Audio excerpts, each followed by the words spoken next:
Hey, sweet people. I reckon I should turn my light on.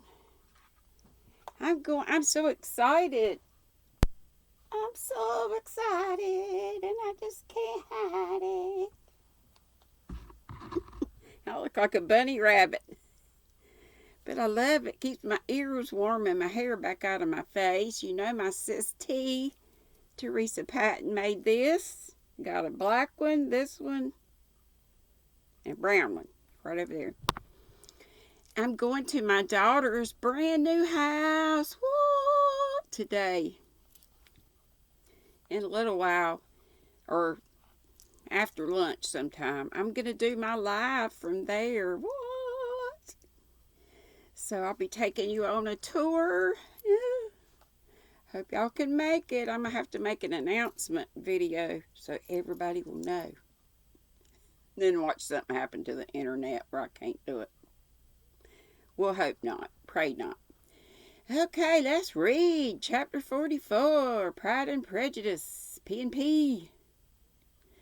Elizabeth had settled it that Mr. Darcy would bring his sister to visit her the very day after her reaching Pemberley, and it was consequently resolved not to be out of sight of the inn of the whole of that morning.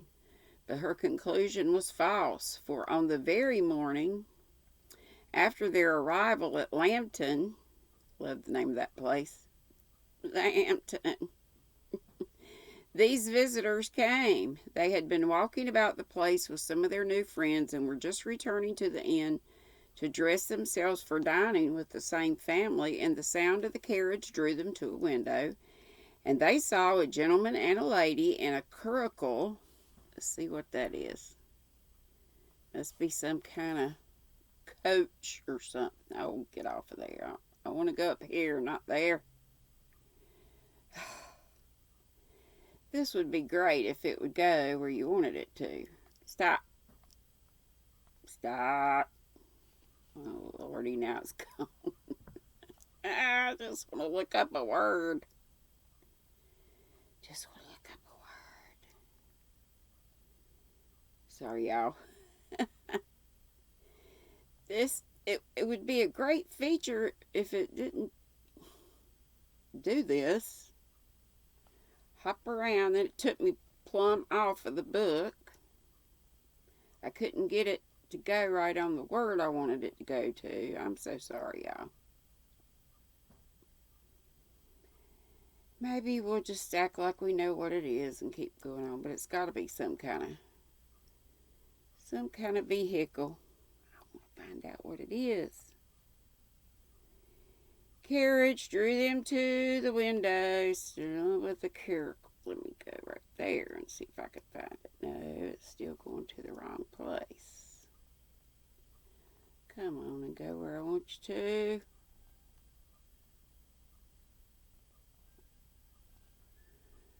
Oh my gosh, it did it again. Well, I'm just going to forget it. Y'all. Come on. And it's got a whole 52%, so I better get on with it before it croaks.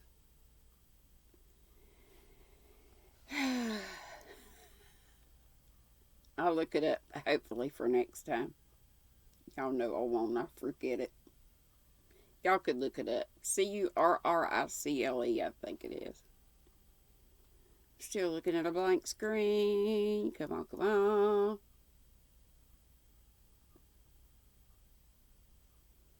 Come on, come on. You can do it.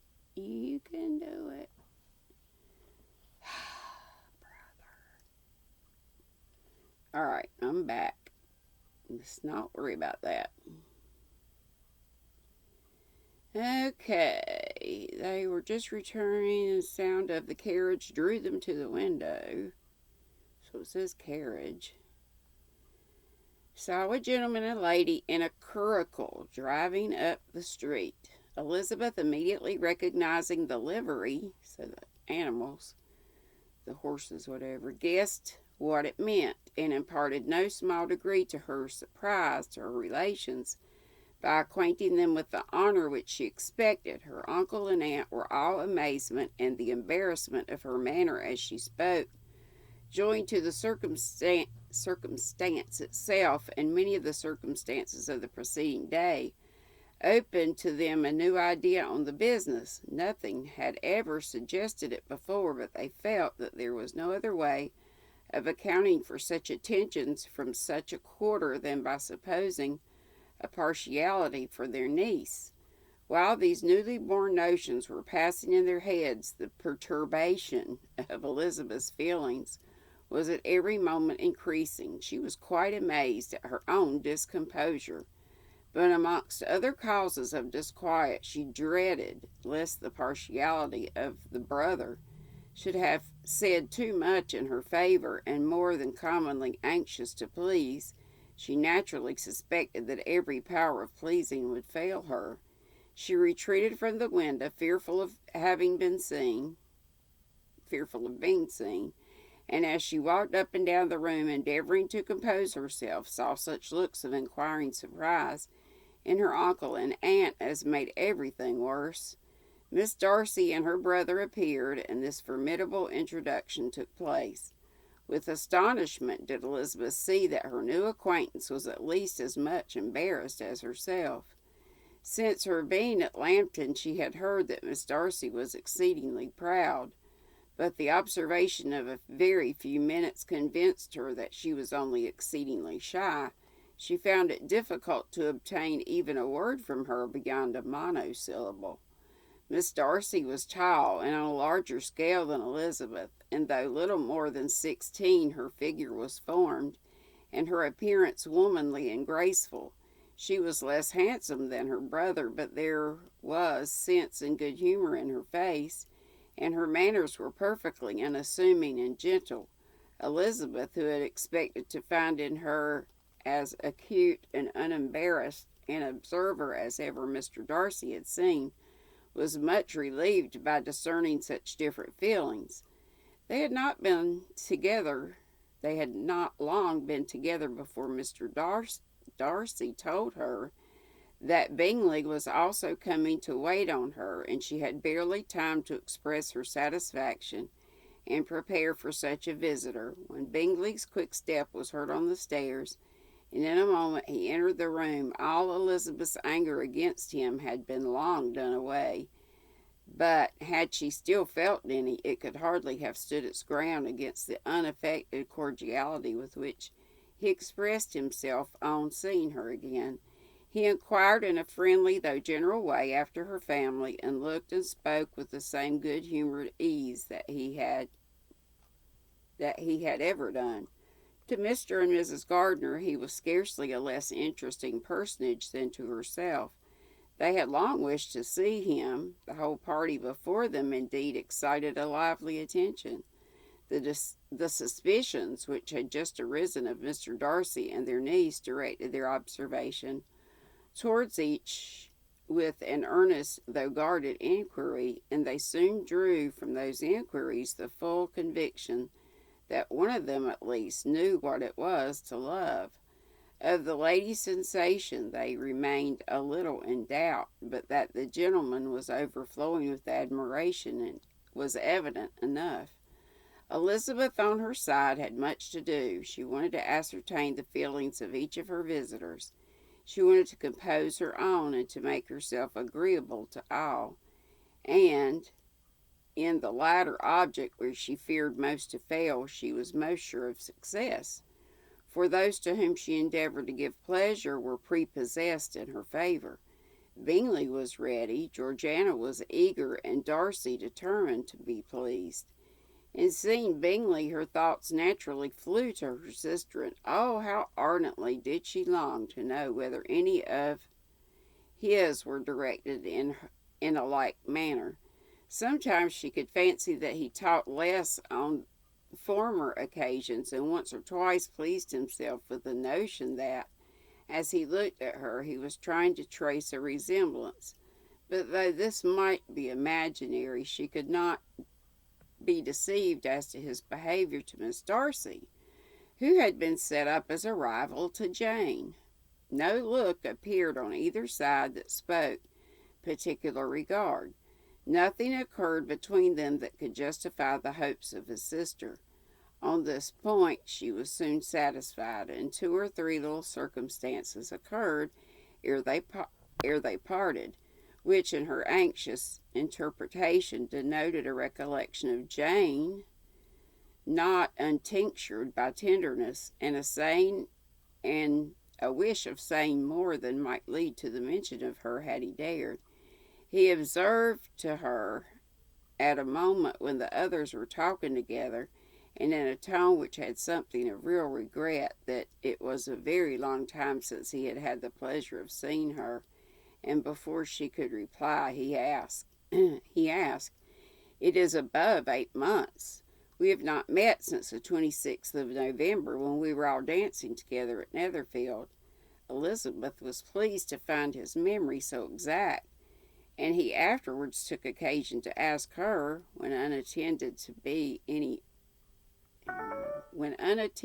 to by any of the rest, whether all her sisters were at Longbourn. There was not much in the question nor in the preceding remark, but there was a look and a manner which gave them meaning. It was not often that she should turn her eyes on Mr. Darcy himself, but whenever she did catch a glimpse, she saw an expression of general complacence, and in all that he said she heard an accent so removed from hauteur or disdain of his companions as convinced her that the improvement of manners which she had yesterday witnessed, however temporary its existence might prove, had at least outlived one day. When she saw him thus seeking the acquaintance and courting the good opinion of people with whom any intercourse a few months ago would have been a disgrace, when she saw him thus civil not only to herself but to the very relations whom he had openly disdained, and recollected their last lively scene in Hunsford parsonage, the difference, the change, was so great and struck so forcibly on her mind that she could hardly restrain her astonishment from being visible.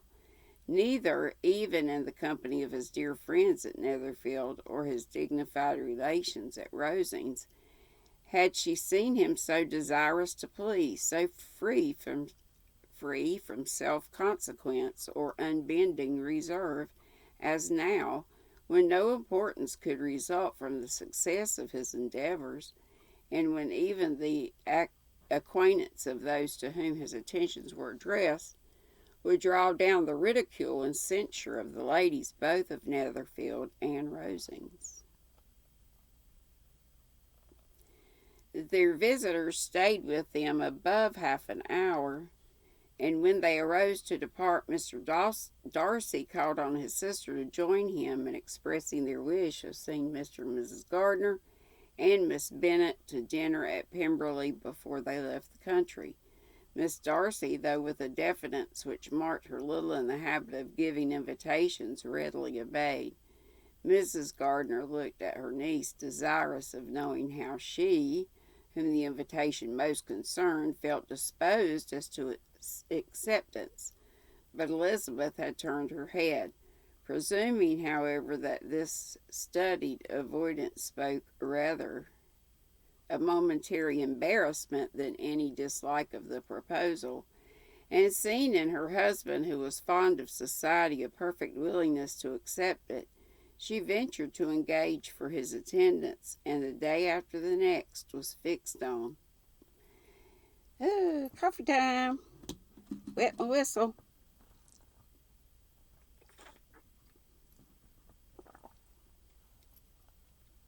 Okay. Bingley expressed great pleasure in the certainty of seeing Elizabeth again, having still a great deal to say to her, and many inquiries to make after all their Hertfordshire friends.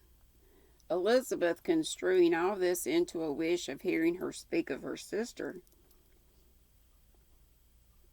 was pleased, and on this account, as well as some others, found herself, when their visitors left them, capable of considering the last half hour with some satisfaction, though while it was passing the enjoyment of it had been little. Eager to be alone, and fearful of inquiries or hints from her uncle and aunt, she stayed with them only long enough to hear their favorable opinion of Bingley, and then hurried away to dress. But she had no reason to fear Mr. and Mrs. Gardiner's curiosity. It was not their wish to force her communication. It was evident that she was much better acquainted with Mr. Darcy than they had before any idea of it. It was evident that he was very pleased. Where am I? That he was very much. Hang on. Much better acquainted with Mr. Darcy than they had before any idea of. It was evident that he was very much in love with her. They saw much to interest, but nothing to justify inquiry. Woo! Of Mr. Darcy it was now a matter of anxiety to think well, and as far as their acquaintance reached, there was no fault to find. They could not be untouched by his politeness, and had been drawn by character from their own feelings and his servant's report. Without any reference to any other account, the circle in Hertfordshire to which he was known would not have recognized it for Mr. Darcy. There was now an interest, however, in believing the housekeeper, and they soon became sensible that the authority of a servant who had known him since he was 4 years old, and whose own manners indicated respectability, was not to be hastily rejected. Neither had anything occurred in the intelligence of their Lambton friends that could materially lessen its weight. They had nothing to accuse him of but pride. Pride he probably had, and if not, it would certainly be imputed by the inhabitants of a small market town where the family did not visit. It was acknowledged, however, that he was a liberal man, and did much good among the poor. With respect to Wickham, the traveller soon found that he was not held there in much estimation, for though the chief of his concerns with the son of his patron were imperfectly understood, it was yet a well-known fact that on his quitting Derbyshire he had left many debts behind him, which Mr. Darcy afterwards discharged. As for Elizabeth, her thoughts were at Pemberley this evening more than the last, and the evening, though as it passed it seemed long, was not long enough to determine her feelings towards one in that mansion, and she lay awake 2 whole hours endeavoring to